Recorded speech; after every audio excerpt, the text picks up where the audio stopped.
Peoples alliance for Gupkar declaration की एक team Omar Abdullah की क़यादत में कारगिल आए और कारगिल के अंदर जो कारगिल डेमोक्रेटिक अलायंस के नाम से पॉलिटिकल और रिलीजियस ऑर्गेनाइजेशन का टीम बना है, ग्रुप बना है, उनके साथ मुलाकात की। इस हवाले से लगातार हम आप तक मुख्तलिफ लोगों की पॉइंट ऑफ व्यू आप तक पहुँचाने की कोशिश कर रहे हैं। इससे पहले इस्लामिया स्कूल के रिप्रेजेंटेटिव क्या कुछ उनकी ओपिनियन है वो आप तक पहुँचाने की कोशिश की। इस वक्त हमारे साथ बात करने के लिए मौजूद हैं डिस्ट्रिक्ट कांग्रेस कमेटी के प्रेसिडेंट नासिर हुसैन मुंशी और साथ ही साथ नासिर हुसैन मुंशी सेक्रेटरी हैं कारगिल डेमोक्रेटिक अलायंस, जो कि रिसेंटली फॉर्म हुई है कारगिल के अंदर।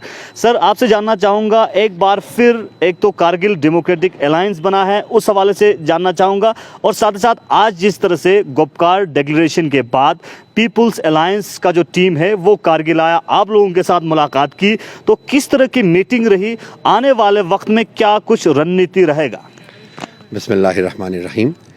जी इसहाक साहब, हम सब जानते हैं कि 5 अगस्त के बाद जो हमारे ऊपर एक हुकूमत की तरफ से एक ज़बरदस्ती एक चीज़ जो है यूटी की शक्ल में हमारे पास थोपी गई। करगिल के अवाम ने आज तक कभी इस यूटी को कबूल नहीं किया है और ना हम इसको कबूल कर रहे हैं, क्योंकि हमारे ख्वाहिशात और हमारे जज्बात के मुतरादिफ हैं ये। तो उस चीज़ को लेकर हम करगिल के अवाम हमेशा से यही आवाज़ उठाती आई है कि हम जो है रियासत की तक़सीम कारी के ख़िलाफ़ है। जो रियासत को 2 टुकड़ों में 2 यूटीज़ में जो बांटा है उसके हम ख़िलाफ़ हैं, और यकीनन ये पूरे करगिल के अवाम के बच्चे बच्चे की आवाज़ है। तो जहाँ तक आज जो people's alliance on Gupkar declaration Omar Abdullah साहब की क़यादत में यहाँ करगिल तशरीफ़ लाए, और करगिल डेमोक्रेटिक अलायंस जिसमें करगिल के मेजर पॉलिटिकल पार्टी जिसमें नेशनल कॉन्फ्रेंस, कांग्रेस और हमारे अंजुमन जमीयतुल उलमा, इमाम ख़ोमेनी मेमोरियल ट्रस्ट, अंजुमन नूर बख्शिया, अंजुमन अहले सुन्नत वल जमात, अंजुमन साहब ज़मान के अलावा बाकी जितने भी करगिल के मजहबी तंजीम है वो सब हमें इसमें ताउन दे रहे हैं, हमें सपोर्ट कर रहे हैं। तो आज हमने इनके साथ बहुत ही खुश आइन माहौल में बात की, और तकरीबन जो एजेंडा है जो गुपकार डिक्लेरेशन का प्री 5 अगस्त की पोजीशन को रिस्टोर करने का, वो करगिल डेमोक्रेटिक अलायंस का भी बुनियादी एजेंडा वही है कि रियासत की तक़सीम कारी के ख़िलाफ़ जो है हम चाहते हैं कि जो रियासत की वहदानियत है 4 अगस्त से पहले का, उसको रिस्टोर किया जाए with article 370 and with article 35A। इन दोनों के साथ जो है रियासत को दोबारा जो है बहाल किया जाए। हाँ, अगर अभी आप देख रहे हैं कि लेह में भी अभी एक एपेक्स बॉडी कायम की गई है जो 6 शेड्यूल की बात कर रहे हैं। हम उस 6 शेड्यूल की भी पूरी तरीके से मुखालिफत करते हैं, क्योंकि हम 6 शेड्यूल की मुखालिफत क्यों करते हैं? देखिए, जहाँ तक 6 शेड्यूल का ताल्लुक़ है, 6 शेड्यूल में आपके मतलब ऐसे कुछ चीज़ें हैं जिस तरह से आपका अभी सारा 6 शेड्यूल का जो उसमें ऐड करना है, डिलीट करना है, ये सारा LG साहब के पास है। अवामी आवाज़ की जो कोई आवाज़ नहीं है जो अवामी नुमाइंदगी उसमें।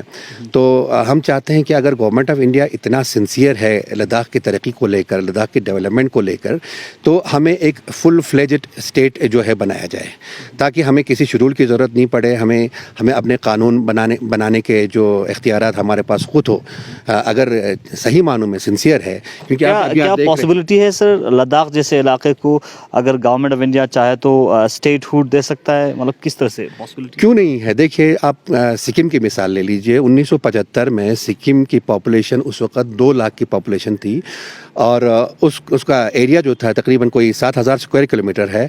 उसको जब स्टेट बनाया जा सकता है तो हमारे लद्दाख, अब मैं ग्रेटर लद्दाख की बात कर रहा हूँ जिसमें हमारा गिलगित बल्तिस्तान भी शामिल है। हमारे लद्दाख के 2 अजला है, गिलगित बल्तिस्तान के 14 अजला है।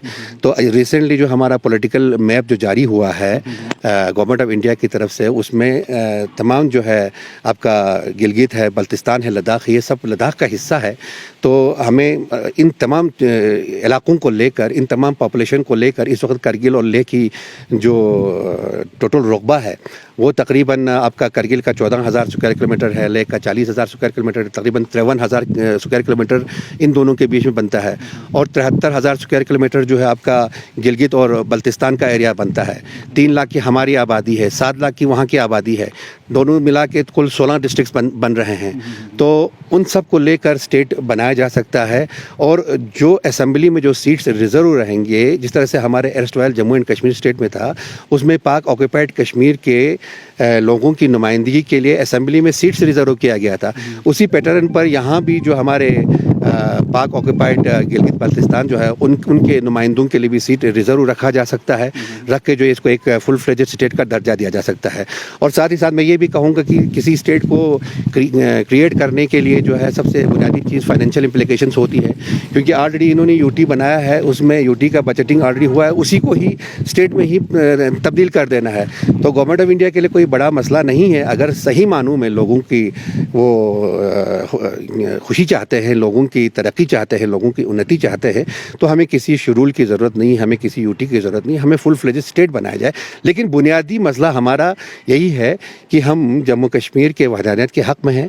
वही जो हमारा erstwhile Jammu and Kashmir state pre 5 August जो उसको रिस्टोर किया गया है विद आर्टिकल 370 एंड 35A, तो चाहे वो इंशाल्लाह हमें यकीन है, हमें अपने सुप्रीम कोर्ट पे यकीन है कि वो इसमें लोगों के जो इसमें आईनी पस मंज़र में इसमें ज़रूर फैसला सुनाएंगे और हमें अपना हक़ वापस दो स्ट्रगल एक टाइम पे लगातार जारी रहेगा। एक तरफ से बेसिक जो इस वक्त जो गोपकार डिक्लेरेशन जो पीपल्स अलायंस है उनके साथ कारगिल डेमोक्रेटिक अलायंस का जो बातचीत हुआ है उसमें ये तय हुआ है कि आने वाले वक्त में आर्टिकल 370, 35A और स्टेटहुड की रिस्टोरेशन के लिए जो स्ट्रगल है वो आने वाले वक्त में गोपकार डिक्लेरेशन जो हुआ है पीपल्स अलायंस के साथ जारी रहेगा, और साथ ही साथ लद्दाख के लिए स्टेटहुड की मांग भी जारी रहेगी। जी बिल्कुल बिल्कुल। देखिए 370 की बात कर रहे हैं, 35 रेस्टोरेशन ऑफ स्टेट, वो तो हमारा बुनियादी हक़ है, उससे हमें कोई नहीं छीन सकता है। चलो अभी वक्त के थपेड़े हैं, वो कहते हैं ना कि मतलब अभी नासिर काज़मी का मुझे एक शेर याद आ रहा है, वक्त अच्छा भी आएगा नासिर, गम न कर ज़िंदगी पड़ी है अभी। इंशाल्लाह ये वक्त भी नहीं रहेगा, हर अंधेरे के बाद एक उजाला ज़रूर आता है, और हम बेसब्री से उस उजाले का इंतज़ार कर रहे हैं, और हमें यकीन है कि हमारी जो बुनियादी चीज़ें हैं वो हमको वापस मिलेगी।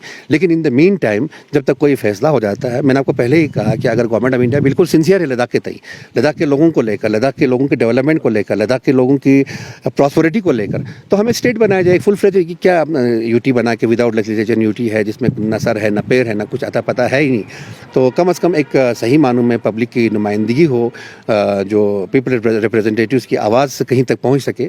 तो ये हमारा मतलब एक और जो सेकंड ऑप्शन जो है ये हमारा इस तरह से रहेगा। जिस तरह से आज पीपल्स अलायंस ने कारगिल का दौरा किया, आने वाले वक्त में एपेक्स बॉडी भी कारगिल का दौरा कर रहे हैं और मुख्तलिफ पॉलिटिकल और रिलीजियस ऑर्गेनाइजेशन के साथ बातचीत कर रहे हैं। उस वक्त कारगिल डेमोक्रेटिक अलायंस की किस तरह की जो है ओपिनियन रहेगा, और क्या एपेक्स बॉडी के साथ भी कुछ चीज़ों पे बातचीत हो सकता है और कंक्लूजन एक हल निकल के आ सकता है? बातचीत के लिए देखिए हम हर किसी से बातचीत करेंगे, बातचीत का दरवाज़ा हर किसी के लिए खुला है, हम अपनी मौक़िफ़ उन तक रखेंगे। अभी एपेक्स बॉडी 6 शेड्यूल की बात कर रही है, तो 6 शेड्यूल से भी अच्छा एक प्रपोज़ल हमारे पास है। हम चाहते हैं कि फुल फ्लेज स्टेट हो, तो हमें 6 शेड्यूल की ज़रूरत ही नहीं है। हम अपने जो लेजिस्लेशन खुद कर सकते हैं, एडमिनिस्ट्रेशन हम खुद चला सकते हैं, सभी चीज़ें हमारे ताकत जो है आवाम के पास होगी, हमारे पास लोगों के पास होगी। तो यकीनन हमें उम्मीद है कि उनको भी ये प्रपोज़ल जो है अच्छा लगेगा और इस पर वो लोग भी लब्बैक कहेंगे।